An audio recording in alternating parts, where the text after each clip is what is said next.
मंच पर उपस्थित आज के कार्यक्रम के सभी अतिथिगण और उपस्थित सभी भाई और बहनों,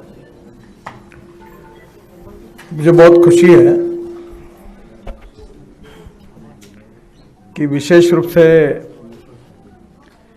कश्मीर, जम्मू कश्मीर, देश का इतिहास, संस्कृति और विरासत बहुत बचपन से लेकर हम इस विचार से और इस संस्कार से लगातार जीते हुए आए हैं। जब पहली बार मैंने राजनीति में काम करना शुरू किया तो मैं इमरजेंसी के खिलाफ अपने कॉलेज का वो करियर का उस साल को छोड़कर मैं राजनीति में आया। और उसके बाद लगातार एक बात याद आती थी कि जब भी कोई आंदोलन होता था तो हम बड़े इसमें नारा देते थे, जहां हुए बलिदान मुखर्जी वो कश्मीर हमारा है।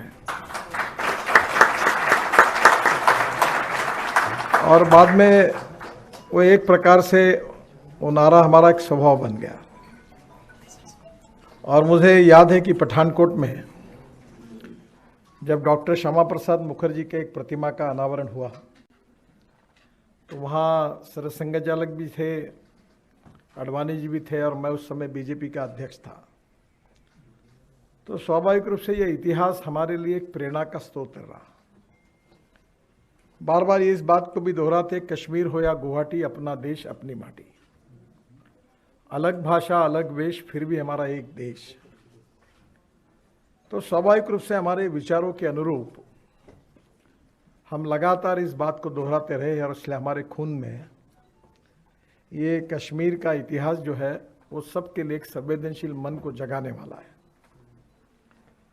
मैं विशेष रूप से विवेक अग्निहोत्री जी को बहुत बहुत धन्यवाद दूंगा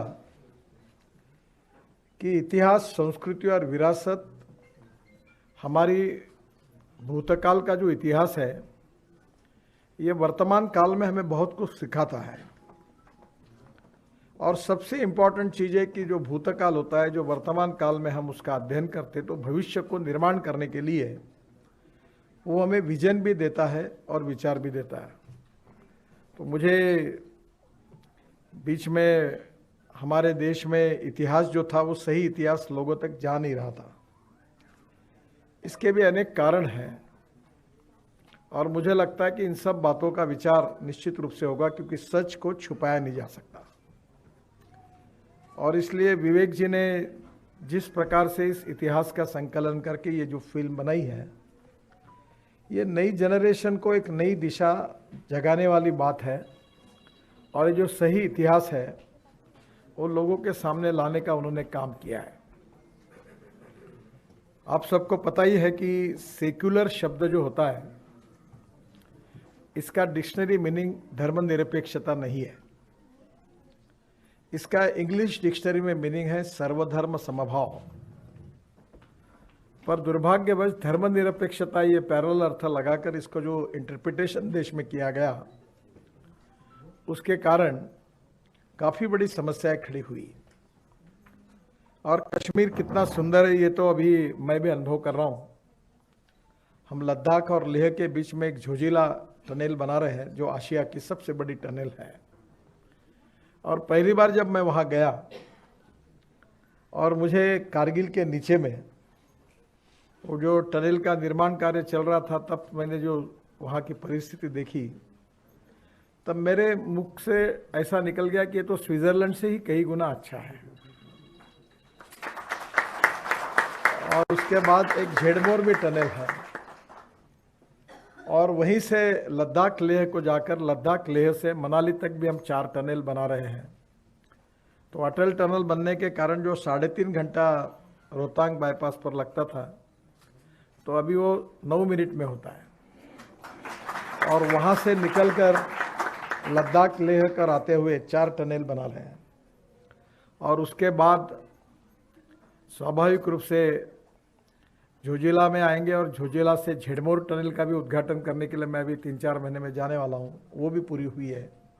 और वहाँ से श्रीनगर आएंगे और श्रीनगर से आते हुए ही बीच में दिल्ली कटरा एक्सप्रेस हाईवे का काम भी जोरों में शुरू है। तो वो श्रीनगर से 8 घंटे में दिल्ली और कटरा से 6 घंटे में दिल्ली। और विशेष रूप से ये रोड दिल्ली आएगा तो दिल्ली मुंबई हाईवे को जुड़ेगा तो दिल्ली से 12 घंटे में मुंबई। तो ये जो कनेक्टिविटी होगी, ये कश्मीर में बहुत लोग जाएंगे इससे, क्योंकि कश्मीर में लोग जाने का अगर हमारा इंफ्रास्ट्रक्चर अच्छा होगा तो बहुत जाएंगे। और नदियां भी बहुत सुंदर है, पर दुर्भाग्यवश इतिहास के कारण अभी मैं जब वाटर रिसोर्सेस मंत्री था तो उस समय भारत और पाकिस्तान डिवीजन होने के बाद 3 नदियां हमको मिली और 3 पाकिस्तान को मिली। हमारे यहाँ पंजाब और हरियाणा में और अनेक राज्यों में पानी के विवाद है। ये देखो कैसी विडंबना। इसीलिए इतिहास सही अर्थ में जाएगा तो हमें ज़्यादा उपयोग होगा। तो मैंने हमारे अधिकारियों को पूछा कि ये जो 3 नदियों का पानी हमारा है, ये पानी पाकिस्तान क्यों जा रहा है? तो मैंने उस समय करीब 1970 से पंजाब, हरियाणा, उत्तराखंड, हिमाचल, राजस्थान और उत्तर प्रदेश, कहीं दिल्ली, खूब विवाद थे। तो ऐसे टोटल 17 विषय थे कि जो राज्यों में झगड़े थे, एक दूसरे से बात नहीं करते थे। तो मैंने सब मुख्यमंत्रियों को बुलाता था और मैं बोलता था दरवाजा बंद किया मैंने, जब तक तुम सोल्यूशन नहीं निकालोगे मैं दरवाजा नहीं खोलूंगा। तो एक 3-4 विषय रह गए, बाकी 13-14 विषय सॉल्व हुए। और हमारे कश्मीर में पानी पाकिस्तान में जा रहा, उसके ऊपर जनता आंदोलन नहीं करे, कोई बोल नहीं रहा था, जो हमारे अधिकार का था। पर पंजाब और हरियाणा में आपको पता है कि किस प्रकार का माहौल बन गया। और बाद में हमने सतपाल मलिक जब थे अपने गवर्नर, तो मुझे याद है मैंने अमरिंदर सिंह और उनके मुख्य सचिव को ऑफिस में आए थे, मैंने उनको कहा कि ऐसा ऐसा करो, मैं तैयार हूँ। तो मैंने सतपाल मलिक जी को फ़ोन किया कि मैं ये चीफ सेक्रेटरी पंजाब को भेज रहा हूँ, आप इसका एग्रीमेंट करके तुरंत मुझे 3 दिन में आप भेज दीजिए। और देखते देखते सब हो गया। और अभी मेरा विश्वास है कि हमारे इतना पानी पंजाब को, हरियाणा को, राजस्थान को मिलेगा कि जो हमारा अधिकार का पानी है, जिसके लिए पाकिस्तान ने बाद में आपत्ति उठाई, पर हम अपने अधिकार के पानी को ले रहे हैं। पर इसका भी इतिहास जो था उसके बारे में भी जनता अनभिज्ञ न थी, क्योंकि सच्चाई लोगों के सामने नहीं आई। और इसलिए मैं अक्सर ये भी अनुभव करता हूँ, विवेक अग्निहोत्री जी ने इस फिल्म में जो सच्चाई बताई है, उसमें एक सच्चाई है जिसका ऐतिहासिक सच ये है कि जो फंडामेंटलिस्ट है, धर्मांध है, उनकी संख्या जिस देश में 51% से ज़्यादा बनती है, वर्ल्ड के ऐसे एक भी देश में ना लोकतंत्र है, ना समाजवाद है, ना धर्मनिरपेक्षता है। सहिष्णुता, टॉलरेंस, ये हमारे भारतीय संस्कृति की विशेषता है। और उसमें ये पिक्चर देखते हुए भी आपको महसूस होता है कि कोई भी चीज़ को एस्टैब्लिश करने में 2 इक्वल लोगों में एस्टैब्लिश करना आसान है, पर एक व्यक्ति अगर उसमें उसी बात को मानता ही नहीं और दूसरा मानता ही रहेगा तो फिर तो कोई उसका उपयोग नहीं होता। और इसलिए कश्मीरी पंडितों का जो इतिहास था, साहित्य, कला, नृत्य, नाटक, राजनीति, इतिहास, इसका बहुत अच्छा बैकग्राउंड है।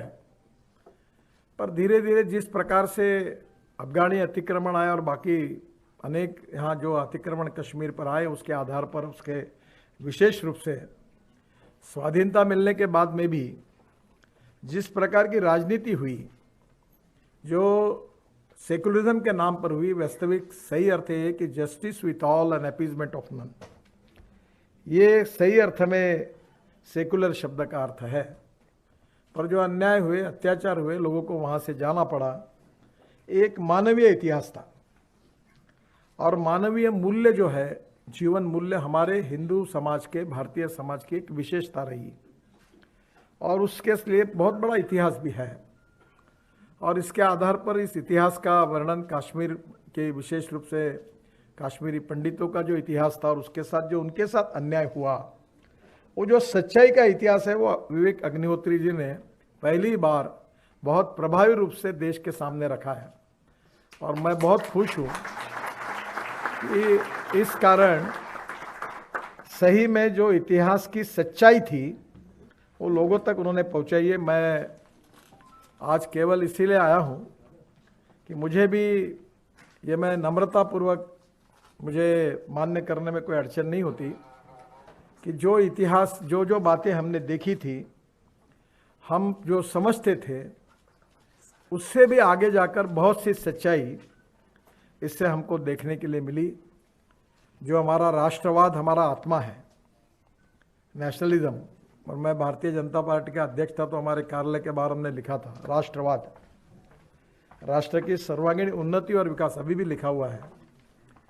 और दूसरी बात थी गुड गवर्नेंस एंड डेवलपमेंट, और तीसरी बात थी जो सामाजिक, आर्थिक, शैक्षणिक रूप से पिछड़े हुए हैं उनको हम दरिद्र नारायण मानकर उनका कल्याण करें, उनको रोटी कपड़ा मकान मिले, तभी हमारा सपना पूरा होगा। ये दीनदयाल जी का सोशियो इकोनॉमिक थिंकिंग अंत्योदय के नाम से, ये तीन बातें हमारे लिए बहुत ही महत्वपूर्ण थी। और इसलिए राष्ट्रवाद की सोच होने के कारण मोदी जी के नेतृत्व में हमारी सरकार ने राष्ट्रवाद से रिलेटेड कहीं किसी बात की चिंता न करते हुए, किसी के दबाव न आते हुए, विशुद्ध राष्ट्रवाद और पॉजिटिव सर्वधर्म समभाव, इसी के आधार पर हमने देश की समस्या और सभी प्रकार की नीतियों को बनाने का प्रयास किया। और मुझे पहली बार इस बात की खुशी है कि कश्मीर का सही इतिहास इसी परिप्रेक्ष्य में इस फिल्म के द्वारा लोगों तक पहुंचाने का काम हमारी कलाकारों ने किया है, हमारे दिग्दर्शक ने किया है, निर्माताओं ने किया है। मुझे काफ़ी इसके बारे में जब वो मिले तो मुझे बताया कि किस प्रकार से इस फिल्म की रचना हुई, किस प्रकार से सहयोग मिला। और आज एक सबसे अच्छी बात है कि इस समय ऐसा कुछ करते समय समाज में अगर आज अनुकूल वातावरण है तो जो लोग देख रहे हैं वो उसका एप्रिसिएशन कर रहे हैं, और जो शेडो सेक्युलरिस्ट है, जिनके मन में बहुत पहले से आपको पता है जिसका कि उस बारे में नाराज़गी होती है, तो उनका आज लोग महत्व नहीं दे रहे, सच्चाई को समझ रहे हैं। और ये पूरे आम लोगों तक ये पहुंचाने का काम विवेक जी और उनके टीम ने किया है। मैं आज के इस कार्यक्रम में उनको बहुत बहुत धन्यवाद देने के लिए, उनका अभिनंदन करने के लिए आया हूँ। और निश्चित रूप से उनकी ये फिल्म आने वाले अनेक सालों तक मुझे लगता है कि हम सबको एक याद रहेगी। और सबसे इम्पोर्टेंट चीज़ है कि जो नई जनरेशन है उनको इसके बारे में ये इतिहास मालूम होने के कारण निश्चित रूप से आगे जिस बातों पर, जिस विचारों पर हम देश का निर्माण करना चाहते हैं, उन बातों को समाज में, लोगों में पहुंचाने के लिए इसका उपयोग भी होगा। मैं हृदय से उनको बहुत बहुत धन्यवाद देता हूं, अभिनंदन करता हूं और अपनी बात को समाप्त करता हूं। धन्यवाद।